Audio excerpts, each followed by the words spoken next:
Learn about another voice and culture of Taiwan with We Love Hakka. 走了哟！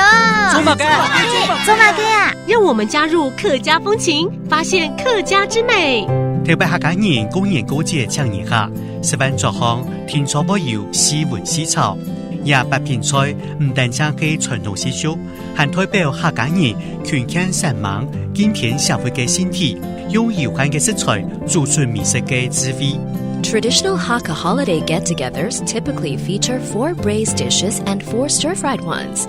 They represent the Hakka people's industriousness, allowing them to create delicious food with limited ingredients. The dishes showcase the Hakka spirit of cherishing slaughtered livestock to the fullest extent. The use of both cooking methods demonstrates Hakka people's ingenuity in heat control. The braising method softens the meat over a long time period in order to allow the flavors to sink in, but stir-frying imparts on the meats a smoky aroma. Hey, what's up? It's time to talk about Hakka here on ICRT. Hello， 大家好，我係邊個 Leo。Hello， 你好，大家好，我係 Josephine。我們這個四文四草當然聊過蠻多次的。對啊。但是只要跟美食有關，我很開心的繼續再留下來。你都很愛吃，對不對？對。講到四文四草，我還是要解釋一下，文跟草這兩個不同的火候。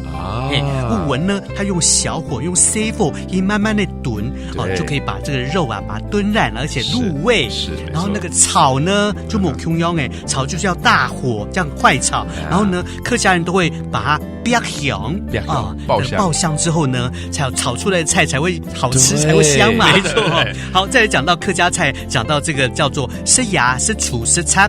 好，它分別代表的就是要靠山吃山啦，然後呢要實在啦，唔會發發嘎嘎啦。然後另外一個就是要物盡其用，絕對不浪費啊。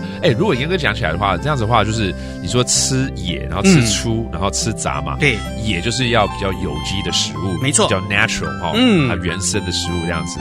然後再來就是粗，就是有高纖維的，高纖維，對不對？這不錯。然後再來雜，就是什麼都應該要攝取一下。嘛該就是是的，這是非常好的一個新客家菜的這種吃法了。沒錯。Very good. Let's teach you some of the phrases we brought up, including the different types of meat, like pork, chicken, and duck. 豬雞鴨怎麼說？豬尾雞鴨白。豬尾雞鴨白。好，如果把那個肉啊肉把它帶入，好，就變成豬肉、雞肉、鴨肉。豬肉、雞肉、鴨肉。That would be pork, chicken, and duck. All right, there you have it. Learning more about the Hakka cuisine. Hope you're getting hungry. Thank you for listening. 什麼太假？俺只say張來了。